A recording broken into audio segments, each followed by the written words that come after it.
This week on CWN, a few of our athletes had their signings.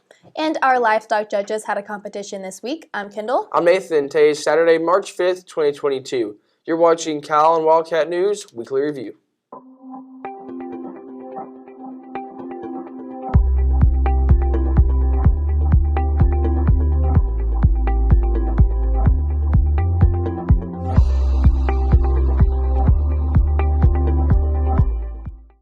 Our drama cats have been busy these last couple of days prepping for one-act play. They had a performance of their show Blithe Spirit yesterday here at the high school. Their official entry into the UIL one-act competition will be taking place this coming Monday and Tuesday at Tulsa Widmay Performing Arts Center.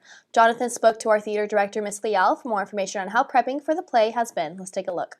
I'm Jonathan Lada from Calallen TV, and I'm here with Miss Leal Ramirez.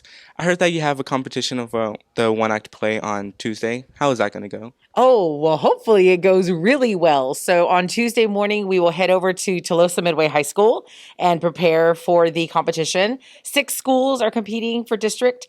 So we are first to go. So we will start right at 11 a.m. and it is open to the public. It's $5 admission. You pay the $5. You get to see all 6 schools and their performances. And then at the end, hopefully we place in the top 3 because the top 3 advance to by district. So that's what we're hoping for. I heard that there's going to be a public play on Friday. Yeah, so on Friday, if you can't make it to the 11 a.m. Tuesday performance, because that's a hard one to make, this Friday, we're going to have it here at the auditorium at 7 p.m. And we accept any amount monetary for donations for the show. But Blithe Spirit, it's a comedy. It's very lighthearted and fun. I mean, nothing crazier than your dead ex-wife showing up as a ghost while you're married to somebody else. So it's a lot of fun. The kids have done a great job. They have worked so hard. We've got the set going. It's beautiful. And we're just ready to get this scene. So yeah, come on down Friday to come see us, 7 p.m. at the auditorium. Do we have to pay to get in, or is it free? We like to say donations accepted. So if you don't have a donation, that's okay. You can come on in and watch. But if you can by chance, a little bit for the drama cats, absolutely. We'll take that as well. Thank you so much. You're welcome. That's it for me now. Back to studio. And Kendall, that's pretty cool stuff with all the theaters got going on right now. I look forward to seeing how they do at the one-act play competition, and good luck to them. Yeah, definitely. I went and saw it yesterday, and it was really good, so definitely cannot wait to see where they go. As we have witnessed throughout this week, Russia has invaded Ukraine. Wesley interviewed one of our history teachers, Mr. James, on the invasion and the situation as a whole. Here's them with information regarding this tragic event. Good morning, I'm Wesley from Calallen TV, and I'm here with Mr. James about the Russian invasion of Ukraine. And why do you think Russia decided to invade Ukraine? Well, from Vladimir Putin's statements, he invaded Ukraine because he's worried that Ukraine would become part of NATO, which is our military alliance in Europe, and he did not want that to happen. Also, he believes, so he says, that the Ukrainian people historically have been part of Russia and culturally are part of Russia. So that's why he is justifying this invasion. Yeah, and what is the U.S. doing in response to these attacks? Okay, well, President Biden and the Western European leaders and Eastern European leaders and the NATO military organization have all agreed to impose severe sanctions on Russia, which in the short term may not deter Vladimir Putin. Obviously, they haven't from invading Ukraine, but in the long run, sanctions against their banking system and other aspects of the Russian economy could do some serious damage and hopefully deter Vladimir Putin from trying to take military action beyond Ukraine. And one thing we should remember, Russia does have a strong military, but at the same time, their economy is not a very large economy compared to that of the United States or of Western Europe. And in fact, their economy as a whole is not much larger than the economy of Italy, but they have over 200 million people. So economically, he's in a very vulnerable position. And what do you think his intentions are? Do you think he plans on going any further with these attacks and invading possibly other countries too? I think he may have a wish list to go after Poland and some of the other countries, also like Bulgaria.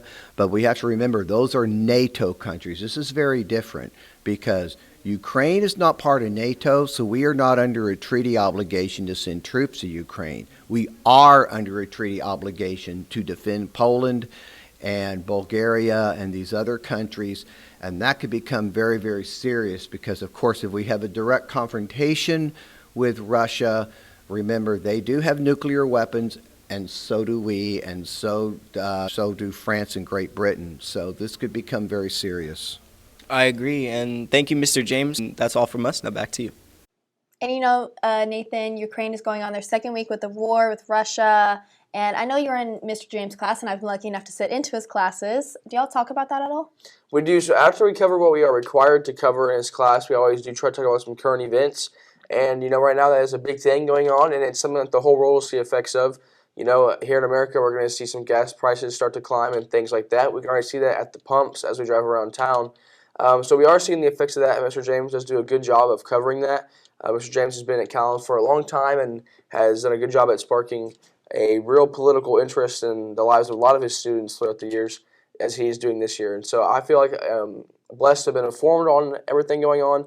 It is good to have some knowledge about current events. And so it's been pretty cool to see. Hopefully those sanctions start working. Definitely, absolutely. And the floral design class has been studying hydroponics through various different waves. Miss Reyes gave us the rundown on hydroponics and what her class is doing currently. Let's check it out. Hi, my name is Mia. I'm here at Calallen TV, and I'm here with Michael and Miss Reyes. So I know that y'all have a hydroponic system going on. What are some things that you're growing? We're growing lettuce, it's mainly lettuce. What's the process of it? First is the germination process, which is we plant the seeds in rock wool, and then we let that sit for 13 to 20 days, and after that is over, we transfer the rock wool to growing cups, and we place the growing cups into the hydroponic system. How'd you set it up?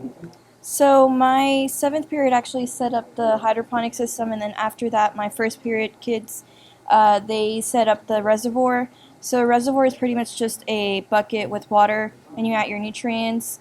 We added 7 gallons of water, and for every gallon you add 1 tablespoon of each nutrient bottle.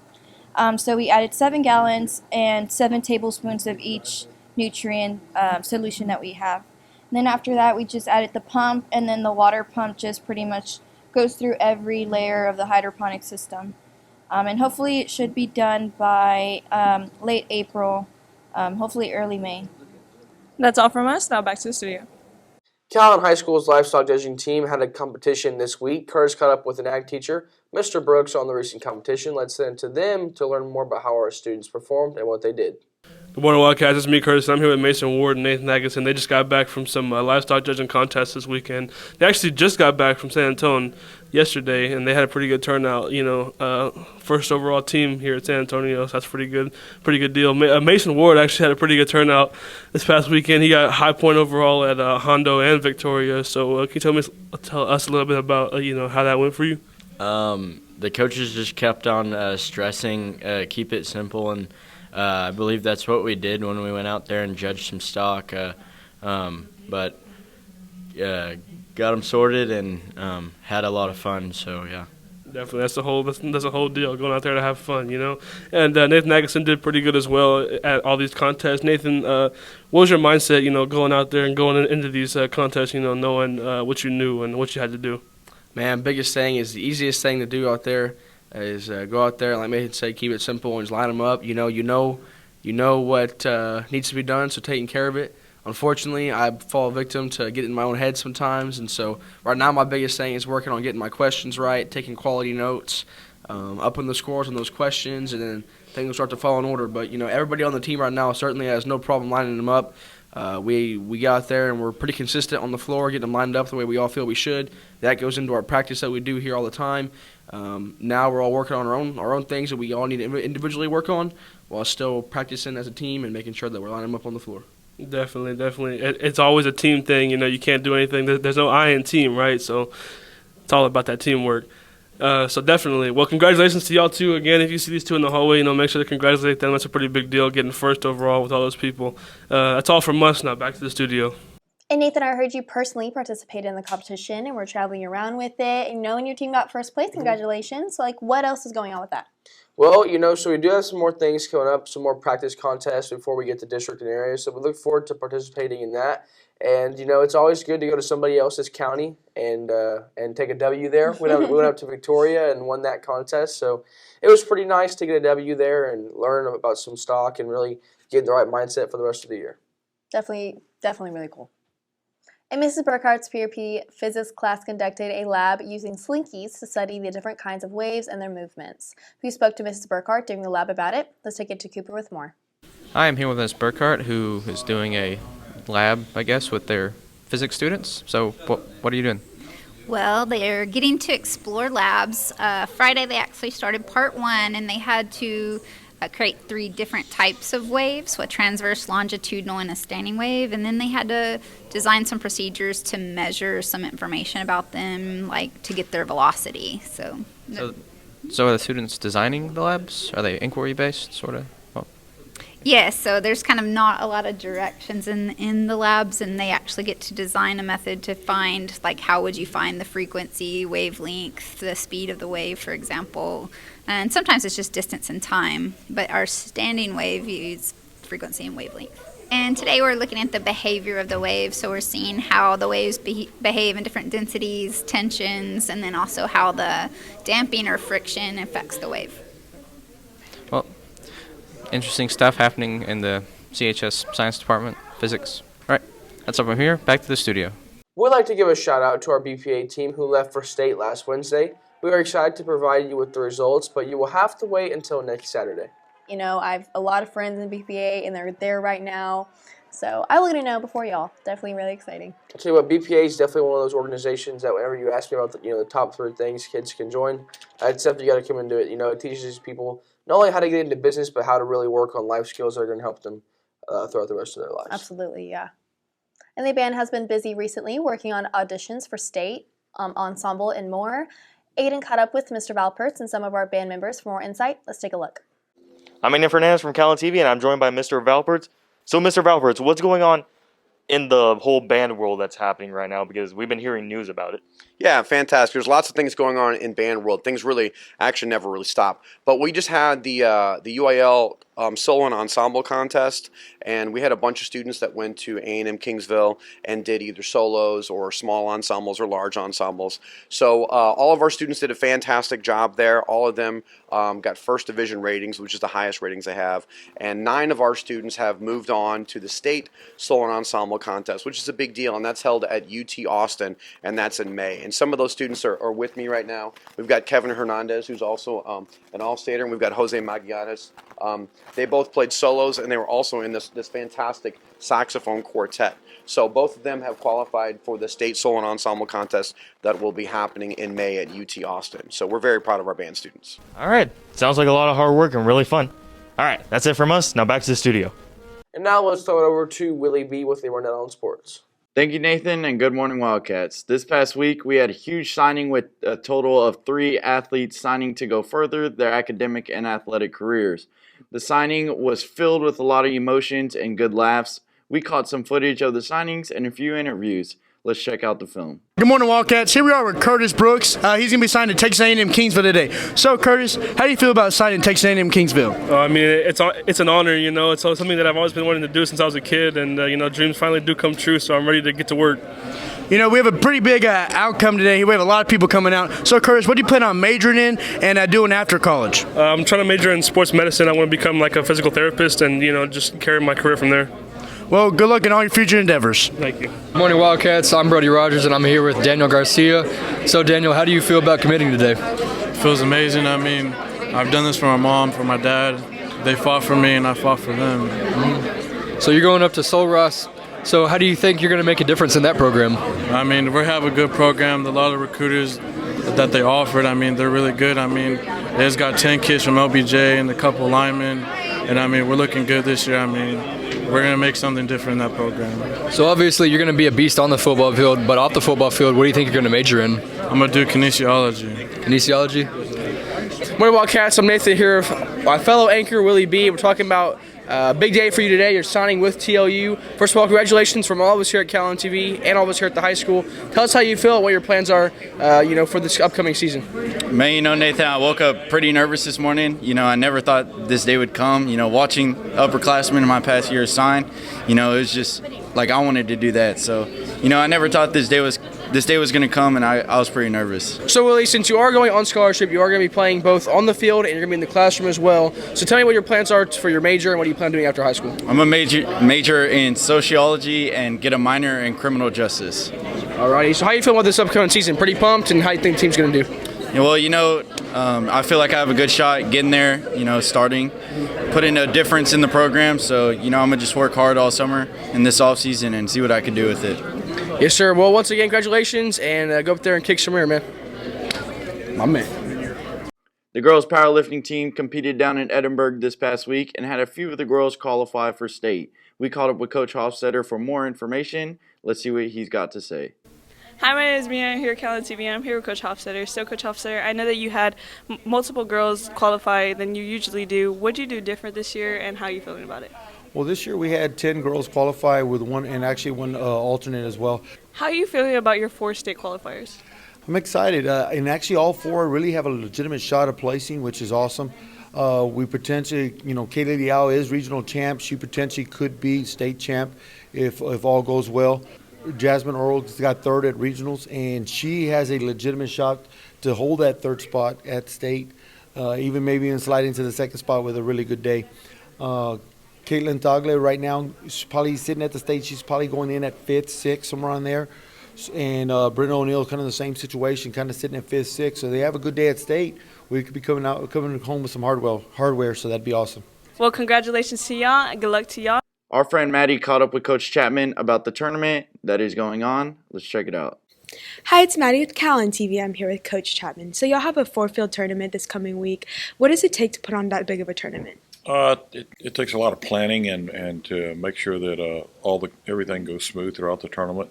We have to do some rescheduling at time for different people that can get here on time and that others that can't get here on time. And so it takes a lot of planning and also some adjusting while we're in the tournament to make it work.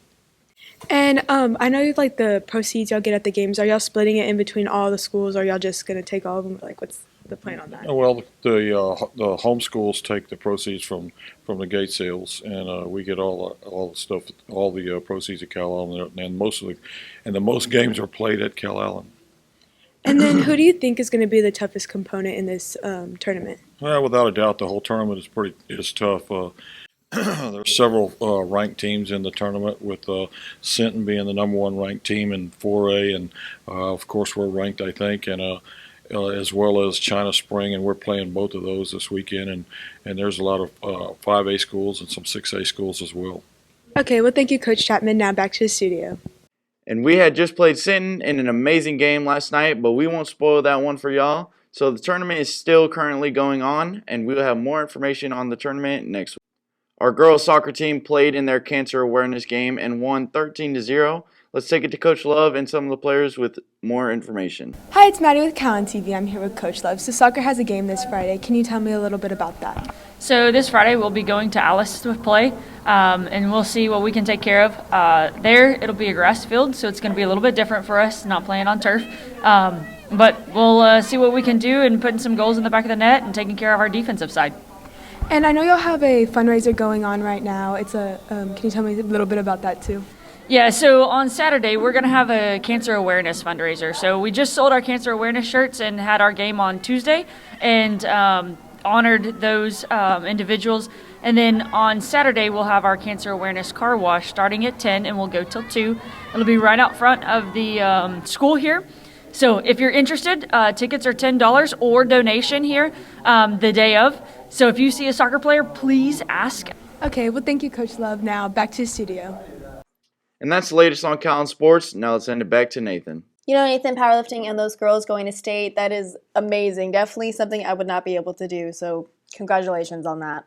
Yep, just a couple more athletes that get to represent Calallen on the state level, so hopefully they can go up there and take care of business. Absolutely. Well, now let's send it to Jolie with today's weather forecast. What's in store for us today, Jolie? Thank you, anchors, and good morning, Wildcats. Today's weather is brought to you by Sonic, America's Drive-In. Outside it is 71 degrees with a 5% chance of rain and those south-southeast winds blowing at 14 miles per hour. Those winds are not slowing down as we pick up to 21 miles per hour, minimal chances of rain all day, and our temperatures rising all the way to the low 80s before dropping back down to the 70s at nightfall. Looking further into our week, our temperatures are staying pretty consistent in that 80s and 70s range, minimal chances of rain, but Monday morning we have as much as a 55% chance of rain at 7 a.m., so be on the lookout for that. I'm not crazy. That's why I put the little rain thing. There are 76 days until graduation. Let's take it back to the anchors. Well, thank you very much, Jill. You know, I definitely cannot wait for the temperatures to stay in the 80s. In my opinion, the perfect temperature. I'm so excited for those spring temperatures. Finally, I ran out of cool things to wear. Absolutely. Me Well, too. And nobody wants to wear a hoodie to spring break, so, Exactly. get those temperatures back up. It's going to be great. Yep, and those temperatures are definitely on the way because, as you know, so we're already in March. Things are definitely moving way faster than I expected, and so the warm temperatures are definitely on the way. Willie's countdown to Christmas actually inspired the countdowns that I do for weather, so fun fact there. And just real quick, we would like to shout out Mr. Brooks for this lovely sign that we have. Yeah, Mr. Brooks keeping his boys in the shop, working real hard and getting these cool things made for us. So, yeah, and that's all we have for you today. But now it's time for your joke of the day. So, guys, why do seagulls fly over the sea? I don't know, Nathan, why? If they flew over the bay, they'd be bagels. And for all of you social people out there, make sure you are following us on Facebook, Twitter, Instagram, and Snapchat at CalallenTV for all of the latest updates. You can also subscribe to us on YouTube to catch all of our latest videos. And as always, stay classy, Calallen.